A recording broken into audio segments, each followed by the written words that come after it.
Foreword to the Whore, a poem. Published anonymously in 1782, The Whore, a poem stands as an unapologetically sharp satire that challenges societal norms surrounding women and sexual morality.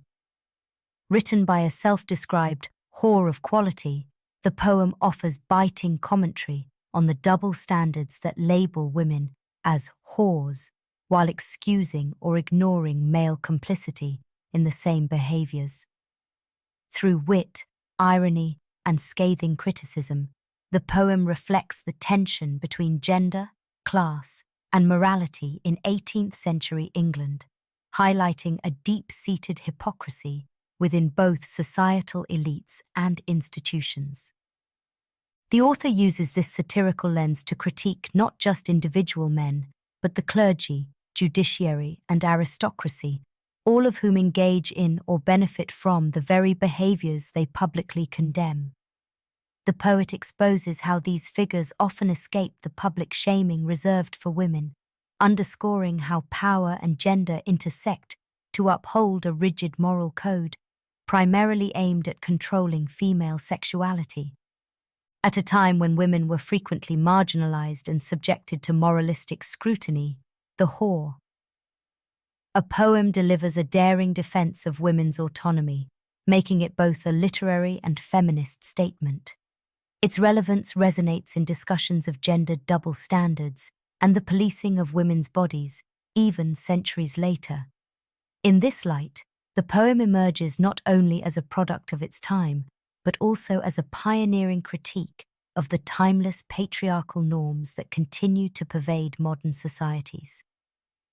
This poem invites its readers to not only witness the injustice faced by women in the 18th century, but also to reflect on the lingering cultural hypocrisies about gender, morality, and power. Mauve. The Whore, a poem, written by a whore of quality. Of all the crimes condemned in womankind, whore, in the catalogue, the first you'll find. This truly sapphic production is confessedly written by a priestess of the Cyprian deity, and by her recommended to those sincere worshippers, the ladies L, G, W, Mrs. N, Mrs. R, A, Bird of Paradise, etc., who sacrifice largely to the loose-robbed goddess of delight and tender dalliance. The Whore, a poem, thanks to the age, the satirizing muse, has themes sufficient, where she will to choose, whether among the vulgar scenes of strife, or those renowned for vice in higher life.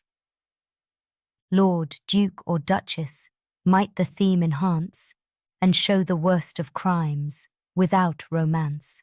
St. James's or St. Giles's will supply. Enough of subjects, in iniquity. Whore is my theme, ye sisters all attend, give your applause and be a sister's friend. If this ye do and cast a favouring eye, those sons of whores the critics I defy. Of all the crimes condemned in womankind, whore, in the catalogue, the first you'll find. This vulgar term is in the mouth of all, an epithet on every female's fall. And what's a whore? Go ask the nations round. Is it an empty name and naught but sound? Is it, above all other sins, the worst, by man despised, and by God accursed? If that's the case, and Scripture we believe, what was the crime alleged to Grandam Eve? What was the fruit the tree of knowledge showed, and made her break her promise to her God? What in the serpent could o'er her prevail? Was the great evil in his head or tail? The devil himself must clear up the dispute, who knew the virtue of the fatal fruit. But what's a whore in life? Pray let us find, if possible we can among mankind. A woman, who the worst of thoughts debase, all void of shame, of decency and grace. One who for hire her person will dispose, and take for need each passer-by that goes. Is then necessity the only plea? Ye sisters in high life, come tell to me, high-fed, high-bred, high-married too, indeed, do you not sometimes whore to mend the breed? Necessity with you can have no claim.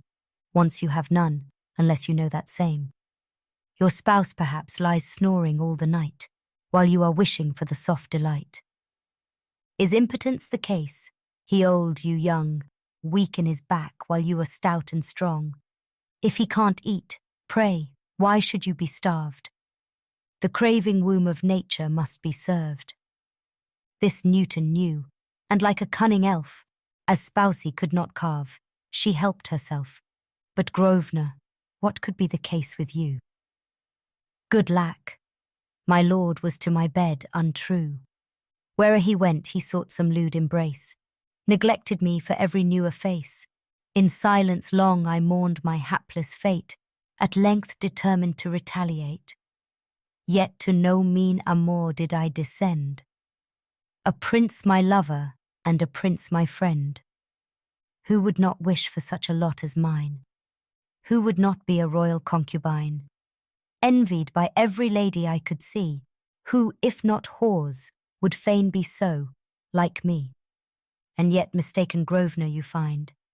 His royal vows and oaths were all but wind.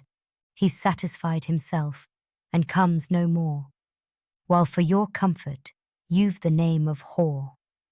Poor Ligonier was too condemned by fate to find at last an insufficient mate, one who could not her eager joys pursue, and pleasure's standard raise unto the view. Therefore the staff she took into her hand, and had a regiment at her own command. Worsley of late has proved strong nature's bent, and tried with many for her own content. Her willing cuckold she has nicely bammed, who for his vile compliance should be D. The meanest scoundrel sure in human life is he who to another lets his wife, or basely does at lustful acts connive, that he may tippers to his horns contrive. Plead ignorance though he knows it all the while, that his wife's friend of gold he may beguile. But say you, spouses thus might be in fault. Consider what good lessons you'd been taught. From earliest youth what tutors you have had, that you might rise the joy of mam and dad. Virtue and prudence, names of mighty force, you worked upon your samplers of course. No sights unseemly ever struck your eyes, but all was done to make you good and wise. 'Twas sure the force of nature, that was all, which thus could make your dignities to fall. Had you been brought up in some foreign land, where sacred monasteries around expand, such slippery tricks you surely ne'er had done. Each in her mind, no doubt, had been a nun. Of that I doubt, from stories I have heard, and one I've ready for you no prepared. A tender virgin by her parents' will, and virgins must their parents' hopes fulfill, was to a cloister in her bloom consigned, though she had no such wishes in her mind, to fast and pray, instead of patch and paint, and to be, God knows how, a very saint. Join her soft voice unto the organ's note, and all her thoughts to heaven alone must float. The shadowy veil must hide her lovely face, where joy sat smiling with each charming grace. Knees bent, eyes lifted, hands in order joined, must show her purest sanctity of mind. Yet all this discipline was ill bestowed. Her youthful mind still thought of flesh and blood, and to conceal it, still she strove in vain. She often in her cell would loud complain. How hard the lot insisted to obey, and wished some man would steal her soon away. More than her beads she then would him adore, and be contented with the name of whore. The abbess heard her as she passed by chance, and fancied she had got some vile romance. Knocked at the cell, and found her daughter there, with not a book, unless a book of prayer. She wondered much, and told the virgin so, who did not hide the truth, but let her know. Amazed the matron lifted up her eyes, and showed her horror by her vast surprise. Oh, shame to all that's pious and that's good! What wildfire's this which rages in your blood? 'Tis, sure, dictated by some imp of hell. You must be mad. Pray tell me, are you well? Your understanding must be gone astray. I'll call the doctor to you. Well a day. The nun persisted that her mind was right, that she was in her perfect senses quite, and nature in her wishes still prevailed. Love filled her thoughts, and that was all that ailed. Again the pious abbess strove in vain, her wicked wants and wishes to explain. Bid her take pattern by her sister Prue, who was to holy exercises true, who ne'er at morn or evening prayer was found, to cast one carnal eye or thought around. But every sense was calm, each wish was even, and all her joy, and all her hope in heaven. The tender maiden looked again and sighed, and to her mental mother thus replied, Prue, that you mention, as I've heard her say, was, in her younger days, enticed away. The strong temptation she could not withstand, but yielded up at nature's high command.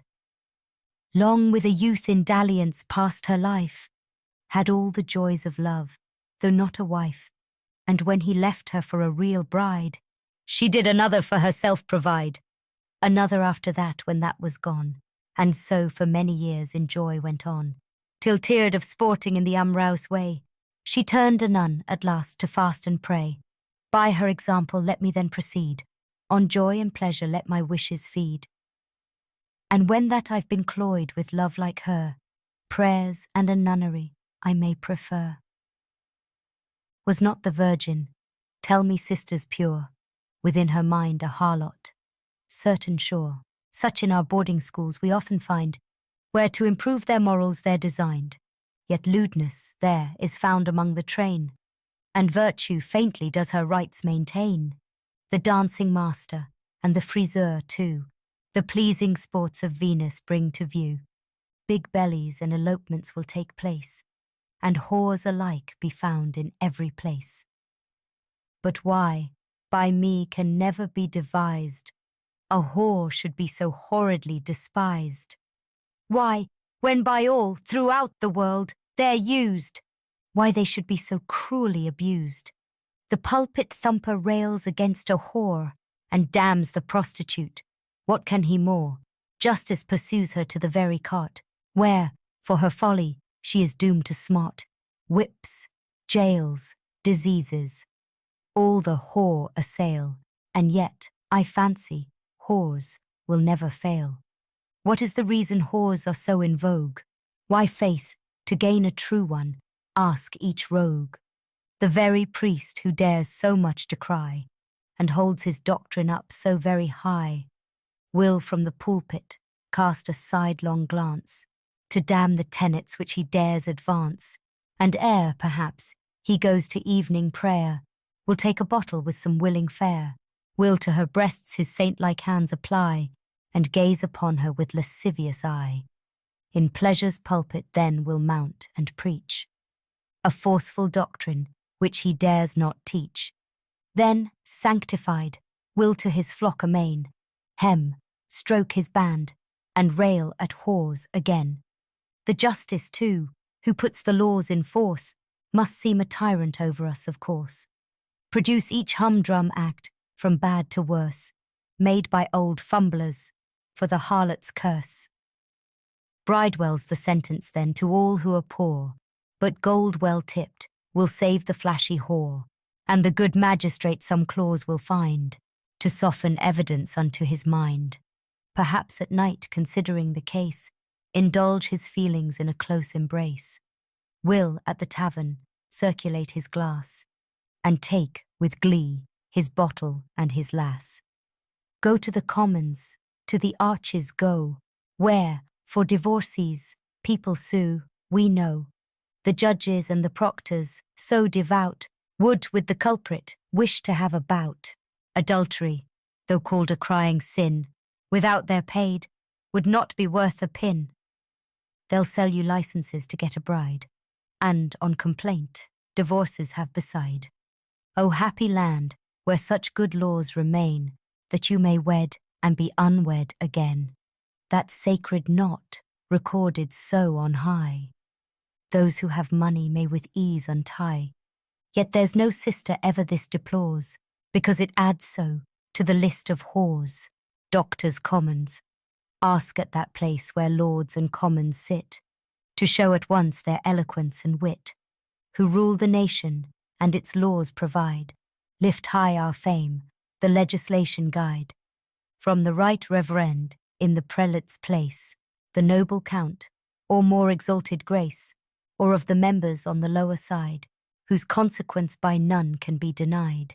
Ask F, X, and S, W, H, I, and many more, if they at times have each not had a whore. The question's foolish, everyone must guess. They all are guilty, either more or less. Were they but stigmatized, as women are, condemned a load of infamy to bear, their honours, and right honourables too, would fear to bring their faces forth to view. Why then should we be thus condemned alone, when they are guilty, equal, everyone? Were there no men, no whores, there sure could be. They strive to make us so in each degree. Have we a face that's exquisitely fair? They spread their nets, that beauty to ensnare. Is modesty and innocence our guide? To try to ruin it is all their pride. If we are humble, they our hopes will raise, strive to undo us still 1,000 ways. Gold, flattery, and treachery they employ, the object which delights them to destroy. Then cast aside, neglected or forgot, we're doomed to pine, to languish, and to rot. Or if, when such delusive arts are o'er, we go to others, each is then a whore. Ye rogues of fortune, and ye rogues of power, who ruin females in the guardless hour, who may be sons of whores, for what you know, attend to what my artless pen can show.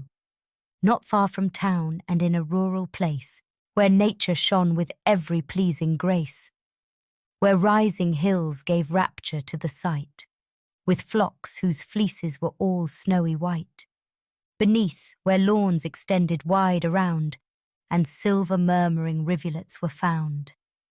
There in a humble, though not mean estate, I drew my being, as ordained by fate. My parents, though not born to wealth and pride, the market still with various things supplied, industrious both, they haply found the gains, were equal to their wishes and their pains. I was their only child, and formed to bless, I always added to their happiness. They saw my person everyone engage, beheld my sense increasing with my age. Each Sunday to my dress they'd something add, for pleasing me was making of them glad. A different riband bound my flowing hair, waved in my hat, and fluttered in the air. Thus simply pleased, and innocent likewise, I caught at last Lothario's wanton eyes.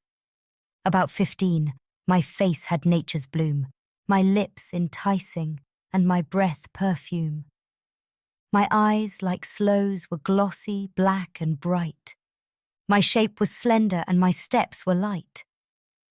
He saw me tripping o'er the dewy lawn, brisk as the lambkins, or the bounding fawn. He hailed my beauties in so soft a speech, which saw a heart less kind than mine might reach. I blushed, he followed, met me every day, till I became at last his destined prey. Yet, oh, what vows, what oaths did he prepare before I fell into his baneful snare. He called me wife, swore I should be his bride, with protestations very high beside. Begged to my parents I would nothing tell, if that I wished his love and person well. His friends were powerful, and I soon complied, for what he asked then could not be denied. I thought that time would reconcile my fate, and lift me far above my present state. Such fatal folly I must still deplore. No wife am I, but a neglected whore.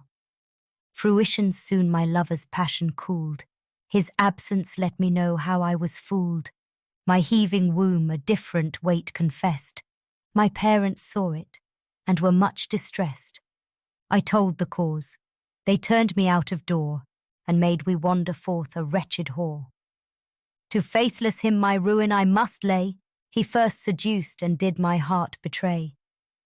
High in a different sphere, he took a wife. Oh, May she be to him eternal strife. May she to lustful passion give her heart, that every fool with him may have a part. Though higher born, no difference I can see. She should not be a whore, as well as me. That whores are many, certainly you'll find, is owing to the baseness of mankind. Though inclination oft our passions sway, 'tis man, vile man, first teaches us the way. By him we first are taught each vicious art, each crime which can corrupt and spoil the heart. Is any female fond of dress or play? And where is one that is not? You will say. Her favourite passion he will strive to please, and work into her folly by degrees. Like vermin in a building undermine, till the whole pile falls down, his whole design. Then leaves the ruin he himself has made, without one spark of gratitude displayed. No pitying eye beholds the hapless fair. She's left to death, diseases, and despair. Nature cries out, and hunger must be fed. She now must turn a prostitute for bread. Her name is blasted, friendless left, and poor. Tell me what can she do? Why be a whore? Lewd scenes and lewd discourse comes next in play. Deeds dark as night, ashamed to meet the day. Thus they proceed along from bad to worse, launch the broad oath, repeat the dreadful curse. Till, on a lay-stool, she resigns her breath, by all unpitied, to the arms of death. Yet every one of feeling must deplore, that man, vile man, first made the wretch a whore. Finis. From all of us here at the Elephant Island Chronicles, we hope you have enjoyed this poem by a self-titled whore of quality. Until next time, stay safe.